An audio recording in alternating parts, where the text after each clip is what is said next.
All right, so next we're going to look at constructing a 45-degree angle by bisecting a 90-degree angle. So the starting point for constructing a 45-degree angle is to first construct a 90-degree angle. All right, so I'm going to start out by one. I'm going to draw a line segment AB of length 10 centimeters. All right, so I draw my line segment AB of length 10 centimeters. So label the line segment. This is A and this is B. All right. So far I've been constructing most of our angles at A. So we're going to switch it around a bit now. We're going to construct our 90-degree angle and by extension our 45-degree angle at B. So B, then I'm going to open my compass to a suitable radius, and with B as center, I'm going to scribe an arc that I must ensure comes around to cut the line AB at C. All right, I need to ensure that this is a wide arc. All right, because the starting point to get 90, I have to bisect 120. So I scribe that wide arc, which comes around and cut the line AB at C. All right, so step 3. Now, remember we are measuring or indicating angles along that arc, and so C is at 0.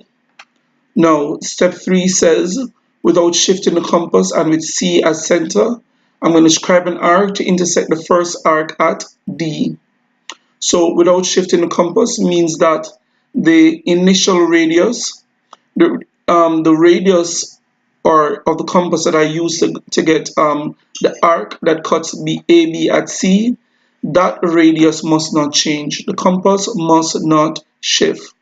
All right, the distance between the metal tip and the drawing point must not change. So I'm going to move the metal tip now from B, put it at C, and scribe a second arc to cut the first arc at D. All right, same radius, cuts the line at D, where it cuts it. I'm going to call that point D. Now, a line from A through D would give me 60 degrees. So C is at 0 degrees, D is at 60 degrees.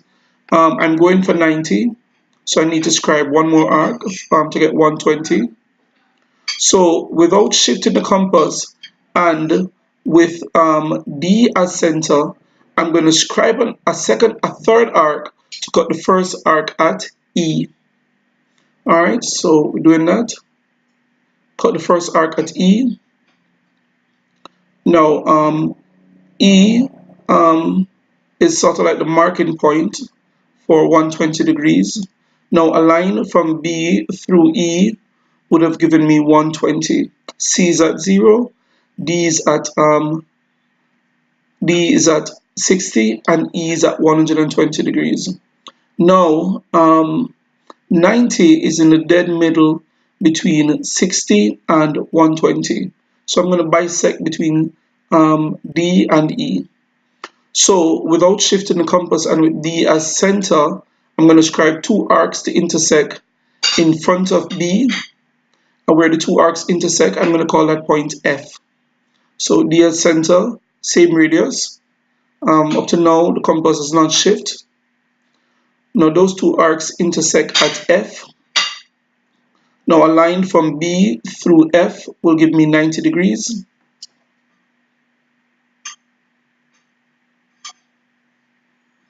So draw a line from B through F. So that is my 90-degree angle. All right.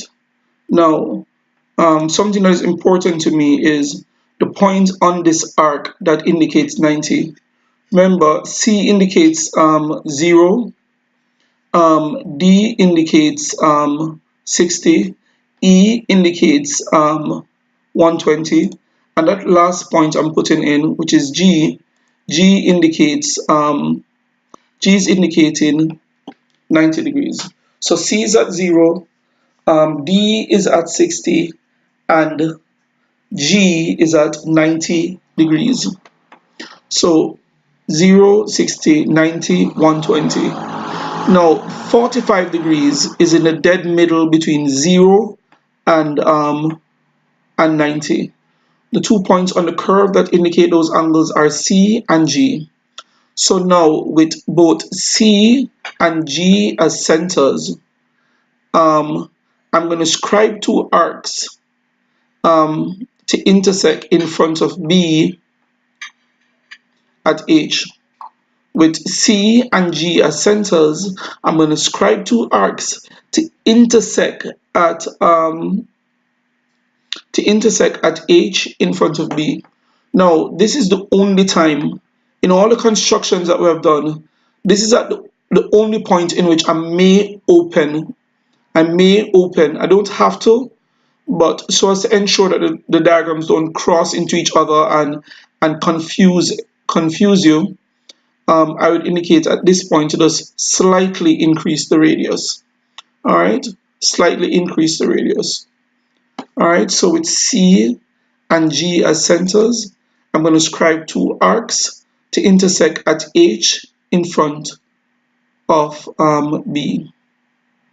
Now, a line from B through H, that line will give me 45 degrees. A line from B through H will give me 45 degrees. So the last step is to draw a line from B through H. All right, draw a line from B through H. At the top there, I might just call it I.